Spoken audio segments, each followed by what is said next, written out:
We started a year ago, and we had this past primary in between us and the election. We got this general election in November between us. We got next year's primary.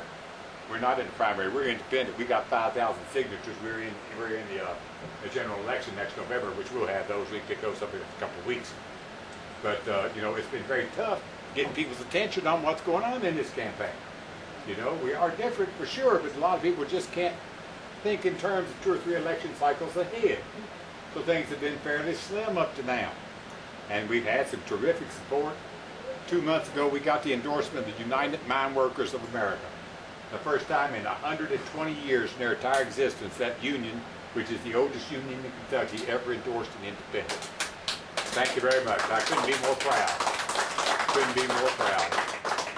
And they did it a year early. They normally only endorse next year. They did it a year early, and the vote on the council was 50 to nothing.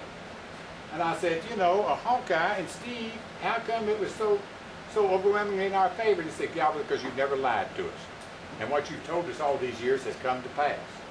You told us years ago that the Democratic Party had abandoned the miners, the unions, the working men and women, the moms and pops, and joined the Republicans in selling out the American birthright to big special interests. So we just didn't believe it. We didn't think we had any other place to turn, so we always endorsed the Democrat. But you've given us a place to turn now. You've given us an alternative, and we don't have to put up with well, you don't have any other place to go, you're going to have to back up. We want to get out of that form of thinking as, well, we know they're both SOBs, but that one's our SOB, so we're going to vote for him. You've got an alternative to that kind of thinking right now. You've got D. Riley and I. And let me tell you, D. Riley is one sharp cookie. She is. Am I politically correct in being able to say that? Okay, thank you. I didn't want to get charged with the cookie preference, But she's intelligent. She's forthright. She's ball of energy. She's got marketing skills and business skills that will absolutely make the lieutenant governor's office a thing of substance. A positive, energetic carburetor in helping to power Kentucky out of poverty. Several other things that I'd really like to do. 4 things I'd really like to do. First of all, the first thing I'm going to do is take those helicopters out of the air that are hovering over the fields and gardens of the people of the state of Kentucky. This is America, not Afghanistan, and we're not an occupied territory, and we're not going to treat our citizens like we are. And I'm going to get medical marijuana in the hands of the sick and dying people of the state of Kentucky. My God, that'll save the state $500 million to $1 billion a year in healthcare costs.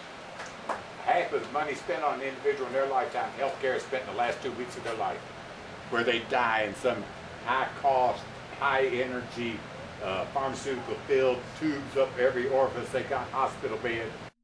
They're so drugged out they don't even recognize the family members.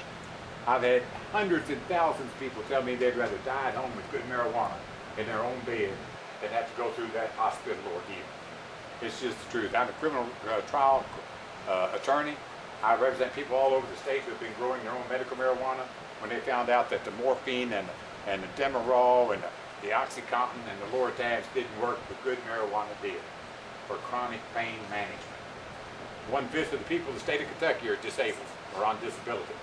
And the cost of feeding them and overfeeding them these prolific pharmaceuticals is costing us all kinds of money. Doctors in pharmaceutical medicine killed more people than anything did last year. More than heart attack, more than stroke, than anything. And finally, 7 months ago, the American Medical Association petitioned the federal government to reschedule marijuana out of a Schedule I into a Schedule II so they can begin prescribing it in its form for multiple sclerosis and anorexia associated with sclerosis, AIDS, and cancer. It is the #1 medicine on earth. It's cheap, it's effective, and it will not kill you. I know I've tried to kill myself on it.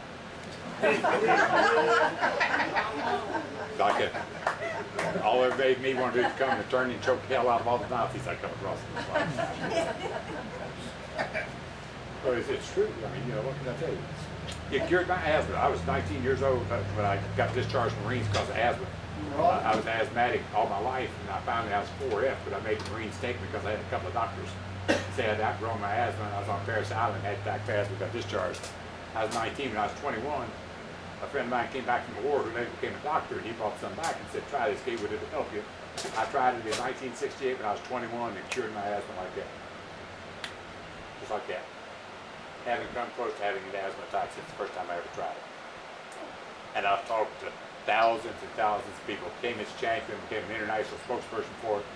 I've been all over the world about it. I went to helped them pass Proposition 215 in California. Spoke with thousands of patients out there whose life it was saving.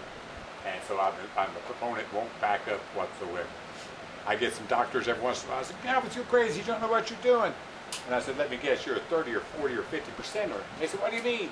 I said, I bet you got 40 or 50% of your portfolio invested in pharmaceuticals, don't you?